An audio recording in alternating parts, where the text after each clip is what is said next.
Hello and welcome into Todd's Tips. That's Todd. I'm Hudson. If you're new to the channel, this video is voiceover related, and it's tips that Dad, who's been in voiceover for 14 years, gives us to think about things that he helps me out with my business as I'm coming up on 3 years in the voiceover business. And Dad, just to give you a little bit of backstory, if you haven't seen our videos, Dad's been in voiceover for 14 years. But he's also had 8 years of 6 figures or more. In the last 7 years have been multiple 6 figures. So he's doing something right. He'll get into that stuff more here. But just to give a little bit of who he is and just that he's done all right in voiceover. So if you're needing help, lend an ear and see what you can, what am I trying to say? Take away from this. So I'll hand it over to you, Dad. We know that money isn't everything. That's for sure. Mm-hmm. It might sound like it. It's not bragging. It might sound like it, that all I think about is money and all I think about is talking about my money. I don't at all. Money is really not that important to me in one sense. But when it comes to this industry, it just seems like there's this lack of transparency. There's this lack of reality, where everybody and their brother has a camera and a microphone. And so they get in front of the camera and microphone and talk about how great they're doing in voiceover. And nobody's able to check if that's true or not. And I don't know how to check that other than to say, okay, show me your students. Let me talk to them. Let me see how successful they are in voiceover business. And so you have to talk money. Mm-hmm. How much do you make or have you made over the last few years in voiceover alone, not coaching, not demo producing, different things like that. So again, the talk of money, our numbers for VO Marketing Pro, for Hudson, for myself, all those is just simply us saying, we're just going to be transparent with you. If we expect you to listen to us, we expect you to kind of go like this and give us your best ear, then I would want to be honest with you. Am I successful? How do I quantify that? And so that's one of the easiest, best, most solid way that I know how to quantify. How am I doing in voiceover? This is how much money I make. It's just a good way because we're in business to make money. That's the definition of business. And then a business that a majority of people make less than $40,000. Correct. It's good to know who those people are. Because if you've got somebody that's coaching you and they make less than $40,000, they're going to teach you how to make less than $40,000. Yeah. And that's not good. Yeah. So anyway. So that's one, when we say this all the time now, Hudson will lead off with, how many years I've been in, how much money I'm making. But then Demand, our audiovisual producer, he always puts these caveats, and that's to balance things out so that you do this when you hear how long I've been in and how much money I've made, but you do a step back to evaluate, put your hand to your chin and say, now, how do I take what Todd does in his specific situation, and that's what those caveats are, and apply that to my voiceover business.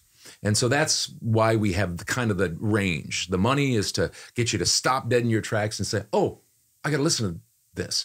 And the caveats are to say, well, I'm not going to just line up and mimic everything he does. I've got to think and do this for myself and figure out how to do that. Yeah, because you might not be as Dad's age. You might be just starting voiceover. Yeah.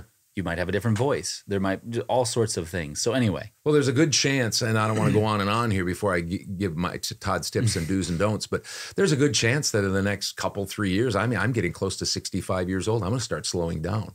It's hard work the way I do voiceover to make $300,000 a year. I got to work at it. And so I might look for ways to make it a little bit easier or just to cut back a little bit. Maybe 3 years from now, my goal will be $100,000 instead of $300,000. So we'll have to see.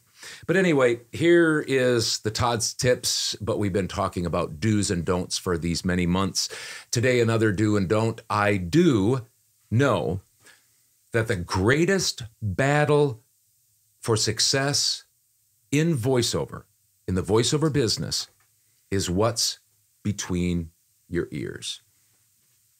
It's the space between your ears. And Demand is also going to put up my 7 building blocks of VO success. And you can see that the first one is Who am I going to listen to? And that's one of the reasons that we provide those numbers for you. Am I worthy to be listened to, at least given an ear? The second is mindsets. And that's what we're talking about when we talk a lot about that. And I'll tell you why in this do. That is, I do know that the greatest battle for success in VO business is what's between the ears. Give me a person who is tough-minded, firm in having a simple business plan that works, and then they work that plan without fail tirelessly, and who doesn't get bored and distracted so as to flit and flail and then follow the glitzy and glamorous aspects of the VO industry. And I'll guarantee that person will outlast and outperform the very talented, flash-in-the-pan voiceover talent. I will guarantee it.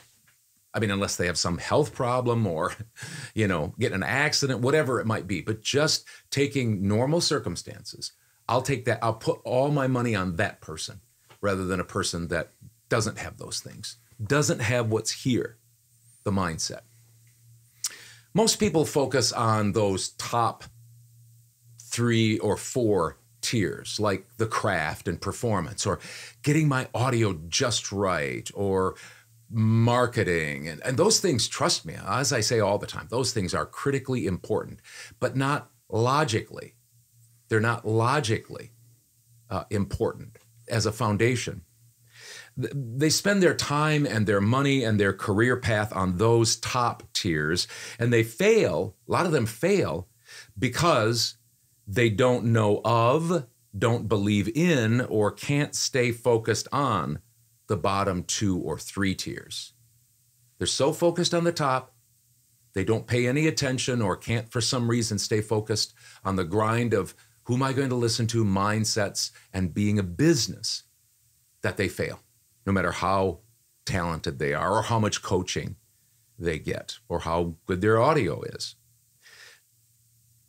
Those tiers, those bottom tiers, especially the mindsets, is where the battle takes place, in your head and in your heart, in your head and in your heart. If you don't get your mindsets right, you are destined to flit, flail, and chase the latest trends to follow. This is the main problem in the voiceover industry. I'm convinced of it.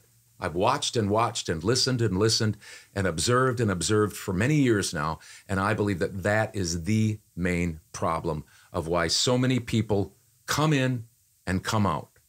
So many people try and fail. So many people, 75% according to the NAVA Association, their last year's statistics, their survey, 75% make less than $40,000 a year, make less than that. Well, that's the main problem with the industry. It's celebrated pundits. But mindset is not glamorous. That's the whole thing.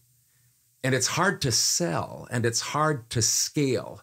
And that's why I think you see a lot of coaches and conferences talk about those top ones, because they're easier to sell and they're easier to scale. The bottom things are more difficult to deal with, and they're just not very glitzy and glamorous. So, again, I say that's why so many people come, trip, stumble, get discouraged, and fall down. It's why, honestly, a lot of people get into voiceover, is because they don't understand that this is going to be a battle right here. Yeah. It's going to be a battle. It's not here so much. That's important behind the microphone. Audio, important. Marketing, processes, all these different things, very important. Here is where the battle starts, it continues, and it ends. And if you don't get that, you're going to be up and down and out. You're going to be following this coach and this conference and this conference, and you're going to get discouraged. And so count the cost. It's a mind game. It's mindsets. And that's where I keep going back to over and over and over again. And that's why logically, who am I going to listen to? Then mindsets. And I focus on that a lot for myself, for Hudson, and for anybody that I talk to. Because that first year, 2 years is slow going, unless you're fortunate for some reason. We just talked about in Dad's journey, his first 2 years, very similar to what my first 2 years are looking like. Yeah. 3 years are looking like. So you've $46,000 $46,000 the first year and a half, basically. That's not a whole lot to feed a family of 8, which I had at that point, and pay bills and do everything like that. And if they want to see, by the way, we had a listener ask a question about my journey. He wanted to know kind of the ups and downs, the beginnings, the middle, and where I'm at now. And so we went through that. And so I don't know, maybe you can put a link here, or it'll be in our listener questions. It'll be posted and everything like that, so you can check it out there. Anyway, thanks for the Todd's tips. We appreciate those. If you ever have any questions, feel free to ask them in the comment section below, or you can email me at hudsonbarsness@yahoo.com. No uppercases or spaces in that. And then we have a bunch of Todd's tips from the past that you can look back in the playlist. Next up, we've got our numbers. Johnny will be here as always. So check out how our weeks went this week. So we'll see you there in a little bit. Hey, did you like that video? Here's some more over here. Maybe you want to subscribe over here. I don't know. It's up to you.